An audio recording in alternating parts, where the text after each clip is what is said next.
तू हिस्ट्री और माइथोलॉजी को मिक्स मत कर, दो अलग subject. What mythology, man? That's my history. Exactly. Ramayana और महाभारत माइथोलॉजी है या हिस्ट्री, या फिर दोनों ही नहीं।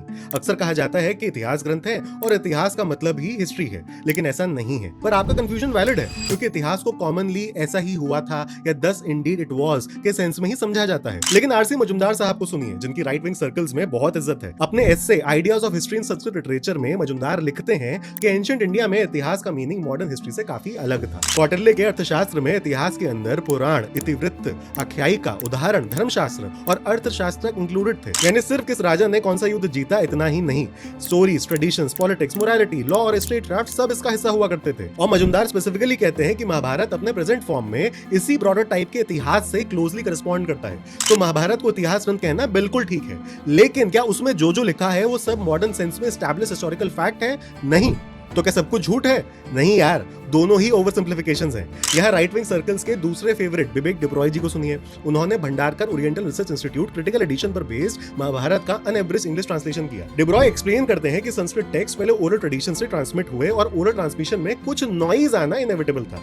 महाभारत के अलग अलग रीजनल वर्जन्स मिलते हैं, इसीलिए हंड्रेड्स ऑफ मैन्युस्क्रिप्ट्स कंपेयर करके क्रिटिकल एडिशन तैयार करना पड़ा था। इसका मतलब surviving text automatically exact word to word historical record नहीं माना जा सकता, और यही मॉडर्न एकेडमिक हिस्ट्री इससे अलग है। मॉडर्न हिस्ट्री कोई हजारों साल पुराना फिक्स डिसिप्लिन थोड़ी है। प्रोफेशनल सोर्स बेस्ड डिसिप्लिन के रूप में ये लार्जली पिछले लगभग 200 साल में डेवलप हुई है, और इसका मेथड कंटिन्यूअसली इवॉल्व हो रहा है। आज हिस्टोरियन सिर्फ पुरानी किताबें नहीं पढ़ता, वो archaeology, inscriptions, coins, carbon dating, linguistics, genetics और एंशिएंट डीएनए तक को यूज करता है। आज का हिस्टोरियन पूछता है कि सोर्स कब लिखा गया, किसने और किस पर्पस से, आर्कियोलॉजी और इंस्क्रिप्शंस क्या कहते हैं, इंडिपेंडेंट सोर्सेस क्लेम को कोरॉबोरेट करते हैं या नहीं। इसलिए इतिहास ग्रंथों में वैल्यूएबल हिस्टोरिकल इंफॉर्मेशन हो सकती है, लेकिन साथ में स्टोरीज, जीनियोलॉजी, फिलॉसफी, मोरालिटी और कल्चरल मेमोरी भी है।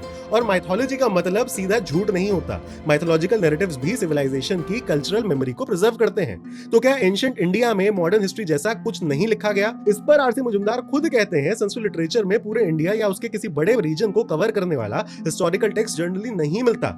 एक मेजर एक्सेप्शन राज तरंगिनी है, जो कश्मीर की हिस्ट्री रिकॉर्ड करती है। लोगों के बाल उड़ जाते हैं हिस्ट्री और माइथोलॉजी पर रिसर्च कर करके, और सोशल मीडिया पर मिनटों में लोग दो गुटों में बट जाते हैं। इतिहास है तो सब कुछ हिस्टोरिकल फैक्ट होगा, या माइथोलॉजी है तो सब झूठ होगा। ना आपने 1 लाख श्लोक वाली महाभारत पढ़ी, ना एकेडमिक हिस्ट्री की कोई पूरी किताब पढ़ी, लेकिन एक दूसरे को अंधभक्त और दिमागी नक्सल बोलने में सब आगे हैं। हिस्ट्री और माइथोलॉजी को कैसे स्टडी किया जाता है, इस पर स्कॉलरशिप और किताबें दोनों मौजूद हैं। खोले पढ़े और अपनी ओपिनियन बनाएं। लेकिन तब तक क्या हम प्रेजेंट में आ जाएं, अपने सरकारी स्कूल और अस्पतालों की थोड़ी बात कर लें? क्या पता आपका नाम हिस्ट्री में दर्ज हो जाए।